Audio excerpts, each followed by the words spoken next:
大家好，我是俊果，我现在是来到了浙江寧波的溪口鎮，我後面呢就是蔣氏故居。蔣介石就是在這裡出生、長大，並且結婚生子的。我相信蔣介石做夢都想回來這個地方看看。現在蔣氏故居已經成為了一處5A 景點了，門票120塊。這裡說是故居，其實這裡面是一個建築群，從西到東分別是裕泰鹽鋪，這是蔣介石出生的地方。封號房是蔣介石和他哥哥分家之後分到的房子。蔣氏祠堂裡面可以看到蔣介石的題字。文昌閣其實就是蔣介石和宋美齡的婚房，旁邊還有一座小洋房，這是蔣經國住的房子。街道上還有一座武林學校，這是蔣介石為家鄉建設的一所學校。武林門是一座古城門，這一片總共是有7個打卡點。那看完了這7處之後呢，我還要去蔣母陵園，距離這裡還有3公里。今天我們就一個一個來逛。在這個溪口古鎮的街道上走呢，是不需要門票的。進入故居才需要門票。蔣氏故居的旁邊呢是一條河流，叫做善溪。他們家的地理位置是真的好，大家可以看航拍畫面，就可以看得非常清楚了。房子的後面是一座小山，叫做武山，像是一頭龍。他們家的房子就在龍頭的位置，房子正對着河流，有一種青龍戲水的感覺，風景非常美。往西邊不遠處就是雪竇山了。這是蔣氏故居的第一處打卡點裕泰鹽鋪，這是蔣介石的爺爺在1871年創立的，也是蔣介石出生的房子。在入口處有一塊小小的石碑，上面有蔣介石的題字，寫着裕泰鹽鋪原址。有這個題字就說明房子是被重修過的。其實這座裕泰鹽鋪是被重修過2次，第一次是在蔣介石出生的那一年，也就是1887年。他們鄰居家失火了，殃及魚池，也把這座裕泰鹽鋪給燒了。後來到了1948年，由於房子的木構件被螞蟻咬壞了，就由蔣介石主持重修，所以就有了大門口的題字，上面青廬2個字也是他寫的。進來之後可以看到裡面是有一個院子，房子是3開間，中間的這間就是堂屋了，也是家裡的會客廳。其實在過去這1樓3間房都是店鋪，堂屋的隔壁就復原了當時店鋪的場景。說是鹽鋪，但其實裡面賣的東西種類卻很多，除了鹽以外，還有酒、大米、菜餅，甚至石灰都有，就相當於我們現在的油良店了。那麼鹽在清朝是被官府壟斷的物資，能夠賣鹽就說明他們家庭條件還是非常不錯的。來看這上面還有一個價目表，當時的錢是用文來做單位的。這1樓3間房的後面還有一個小院子，這是以前他們當做倉庫的地方，其中有一間還是廚房。這個廚房沒有多大，但是在那個時候比起大多數人家的廚房還是要好得多。廚房的那一邊是一個土灶，還有煙囪，那邊做好了飯就端到這邊的桌子上來吃飯。上面掛着的這2個就是送飯的保溫盒了。這裡有一條樓梯，現在上去2樓看看。蔣介石就是出生在2樓。上面還有一個寬敞的陽台，視野相當不錯，可以看到前方的河景。最裡面的那間房就是蔣介石出生的地方了，他出生的日期是1887年農曆9月15號。房子裡面的這張床不是很大，但是很精緻，下面還有放鞋子的地方。因為這棟房子經歷過1次火災，後面又重修過2次，所以這張床大概率不是原物了。一邊的桌子上是放着煤油燈和雞毛掸子，雞毛掸子就是過去用來做棍棒教育的工具了。那另一邊呢，就是字畫，靜坐常思己過，閒談莫論人非，就是說做人要經常反省自己，不要總說別人的壞話。下面就是算盤和賬本，做生意每天都要算一算賺了多少錢。從2樓的後面出來之後呢，就是一個大陽台，看得出來這座房子即使放到現在也不會過時，因為它的格局和質量都非常好。蔣介石雖然是在這座房子裡出生，但是他在這裡生活的時間並不長，只有8年時間。在1895年，蔣介石的父親去世了，他和哥哥就分家了。這座裕泰鹽鋪就分給了蔣介石的哥哥蔣介清，而蔣介石就分到了另一處，叫做封號房。現在我們就過去看看。這裡就是蔣氏故居的第2個打卡點了，封號房是蔣介石和毛福梅成家的地方，也是蔣經國出生的地方。在大門的旁邊还有一個鐵門，這是因為在1932年的時候呢，蒋介石的身份不一樣了，所以对家鄉的老宅啊又進行了擴建。進來之後走到這個位置，我們就可以看到封號房3個字了。大家一看封號這2個字啊，可能會覺得有點奇怪，怎麼會有人這樣給房子取名字呢？但這2個字可大有來頭哦，因為它是取自西周文王和武王建的都城豐邑和號津的第1個字，合起來就是封號。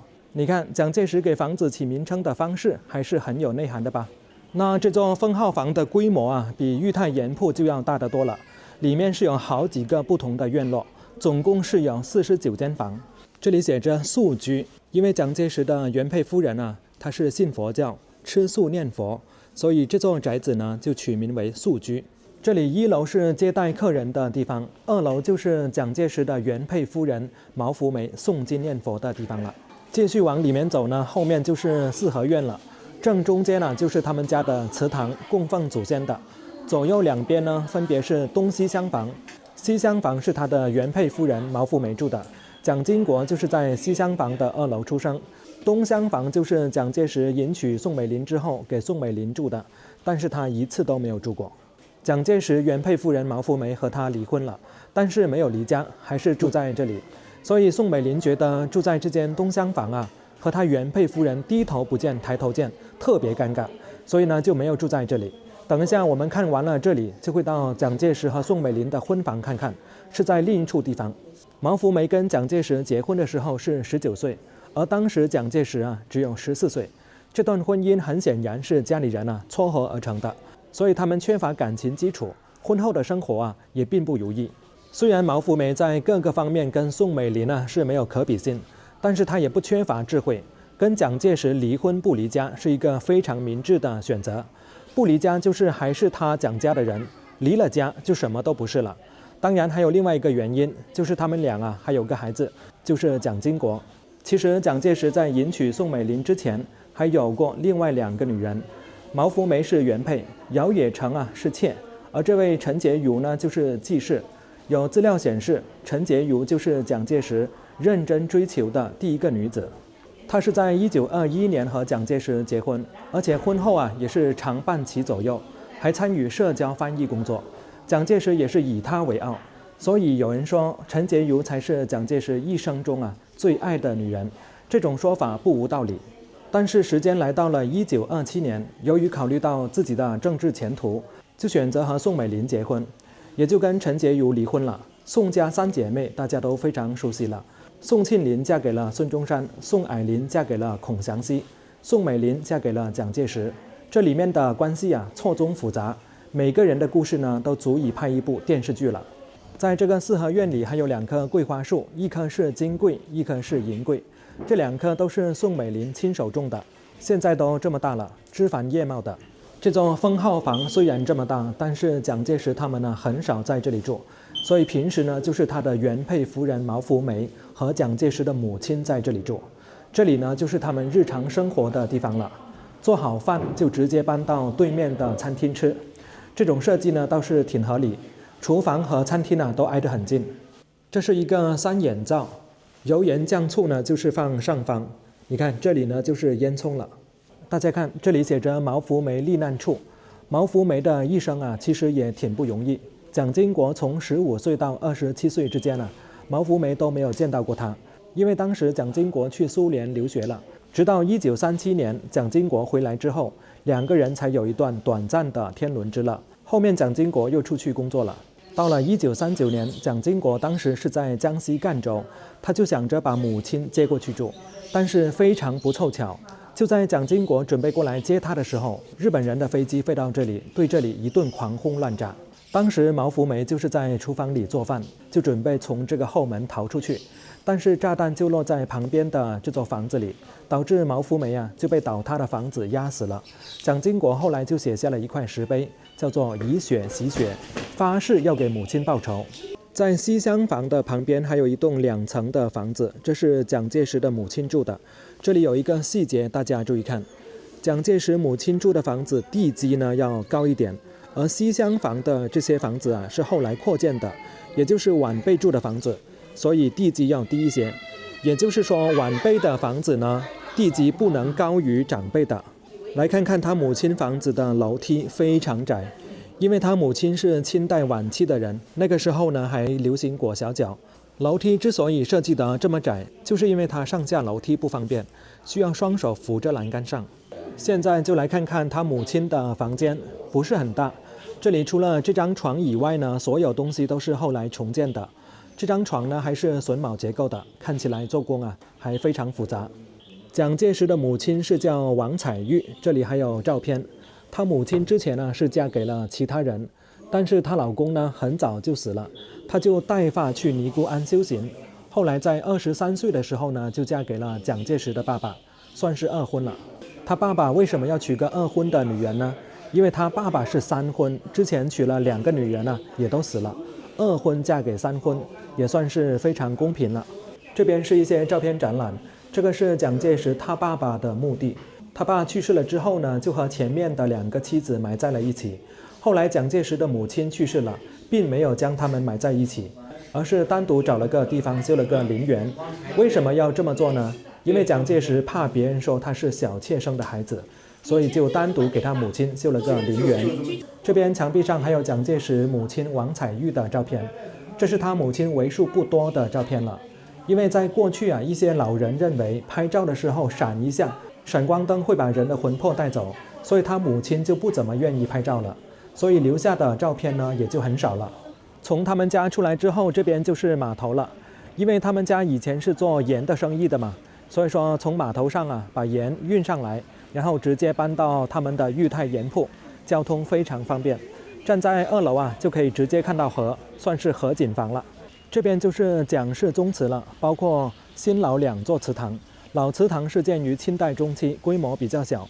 為了安放3房祖先靈位啊，蔣介石又重新建了一座更大、更氣派的新祠堂，專門供奉溪口蔣氏祖先。新祠堂是建於上個世紀30年代。建成之後，蔣介石又親筆題寫了忠孝傳家的牌匾，勸誡族人要以忠孝行事。這是蔣介石後梁先祖鄢縣小盤山蔣宗霸的墓。在1947年，蔣宋夫婦還去過江蘇宜興去尋根。最裡面是永思堂，是擺放蔣氏祖先靈牌位的地方。對面呢還修了一個戲台。蔣氏宗祠的旁邊就是武嶺學校，它是創建於1929年，是蔣介石遵照母親的遺囑而創辦的學校，也算是為家鄉辦了一件好事了。這裡的首任校長是張民浩，在1932年之後呢，就是蔣介石親自任校長了。當時是仿照了法國開放式的鄉村教育模式，在這裡設置了幼兒園、小學還有初中。在學校裡面呢，還有一座中西合璧的大禮堂，當時主要就是用作蔣家舉辦家宴、演戲以及招待國民高級官員的場所。在古鎮裡還有一座古城門，叫做武嶺門，這是出入溪口的必經之路。因為建在武山之上，所以叫做武嶺門，這也是溪口的標誌性建築。可以看到門樓飛檐翹角，古色古香，氣勢雄偉啊！在門樓的正反兩面，門額上都有武嶺2字，分別是出自教育家於右任和蔣介石的手筆。剛剛我們說過，宋美齡嫁過來之後，本來是給她安排在老宅的東廂房，但是她1天都沒有住過。那宋美齡住在哪裡呢？我們現在就過去看看。走到這裡，後面有一座亭子，叫做樂亭，這是當年蔣介石叫他的哥哥召集人員啊，在1925年建造的。走過這棟樂亭之後啊，後面呢就是蔣介石和宋美齡的別墅了，叫做文昌閣。在進去之前呢，我們先來看看這座塔。這是一座水塔，主要就是供應給宋美齡使用的。因為當時溪口鎮的人啊，普遍都是用旁邊的河水嘛，經常有人在河裡洗衣服、洗菜。宋美齡就覺得這樣不是很乾淨，所以呢，蔣介石啊就專門在這裡給他挖了一個水井，並且用鋼筋混凝土蓋了這座水塔，把井水抽到上面，然後過濾，用水管送到別墅裡面供宋美齡使用。因為宋美齡從小就是在國外長大，各方面都會比較講究一點。那麼前面這棟文昌閣是始建於清朝雍正9年，也就是1731年，是溪口鎮文人雅士祭拜文昌帝君的地方。比方說清朝的時候，一些文人啊要參加科舉考試，就會來這裡拜一拜。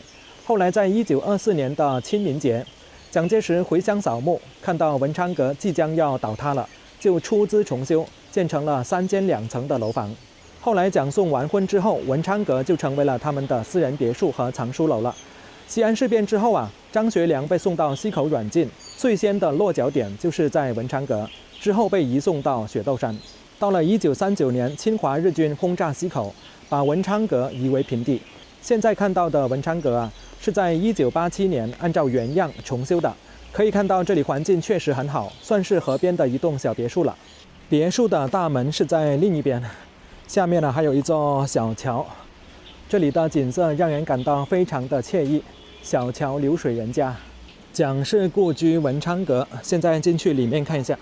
這個客廳非常大，上面呢還擺放着一台鋼琴呢。因為宋美齡呢是喜歡彈琴，牆上呢都是宋美齡畫的畫。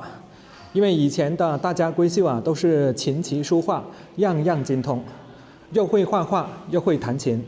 裡面這一間就是總統套房了。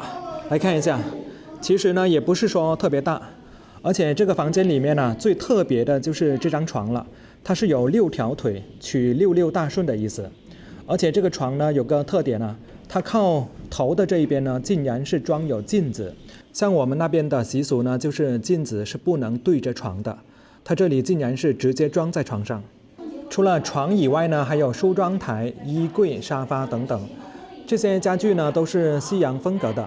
因為宋美齡呢從小在美國長大，所以都是西式的家具，都是按照宋美齡的喜好啊來擺放這些家具。這是2樓窗外的景象，下面呢就是山西。如果說天氣晴朗的話，還可以看到遠處的雪竇山，風景可以說是相當不錯了。1樓的這個窗台景觀非常好，來看一下，綠水青山撲面而來。從文昌閣出來之後，在河邊呢還有一座小洋樓。這是蔣經國住的別墅，它是建於1930年，最早是蔣介石給他的外國顧問建的，所以叫做小洋樓。1937年，蔣經國和他的老婆以及長子從蘇聯回來之後，沒有單獨的地方住，蔣介石就安排他們在這裡住了。來看看他的別墅，他15歲就去蘇聯留學了。這間呢是他的臥室，牆上是他的結婚照，可以看到他的老婆啊是個外國人，也就是蘇聯人。他在蘇聯留學期間呢，也吃了很多苦頭。這一間是他的書房，他從蘇聯回來以後啊，蔣介石安排他在這裡讀書，讀一些中華的經典，像孟子、王陽明，接受中國傳統思想的熏陶。因為他在蘇聯那邊呢，受到了當地文化思想的影響，蔣介石要給他糾正過來。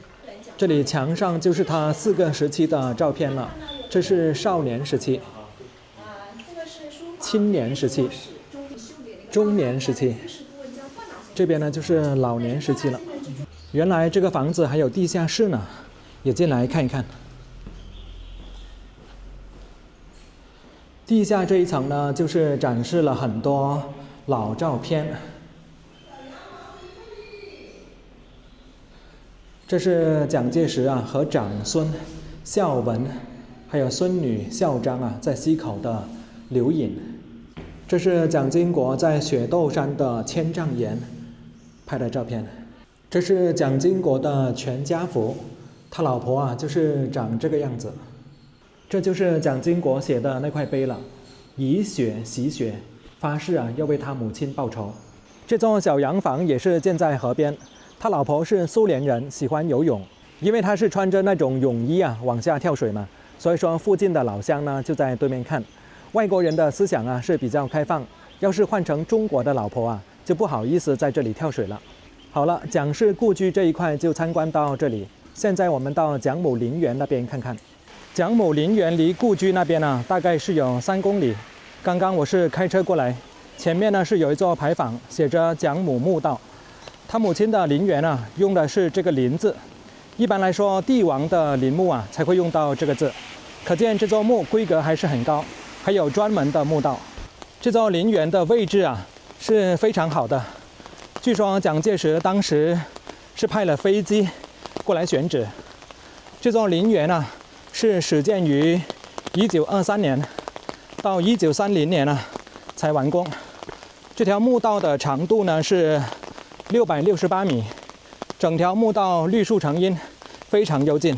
繼續往前走，就看到前方啊有一座亭子，這個呢叫做下轎亭。每當蔣介石回來繼母的時候啊，他要坐着轎子上來，到這裡就要下轎了，開始徒步往上走，以表示對母親的尊敬。這就有點類似古代帝王陵的下馬坊或者下馬碑了。過了下轎亭之後，再走了450米，眼前呢就出現一座建築，叫做慈安，在當地呢是稱作木爐。這座建築就是蔣氏子孫後代守孝居住的場所了。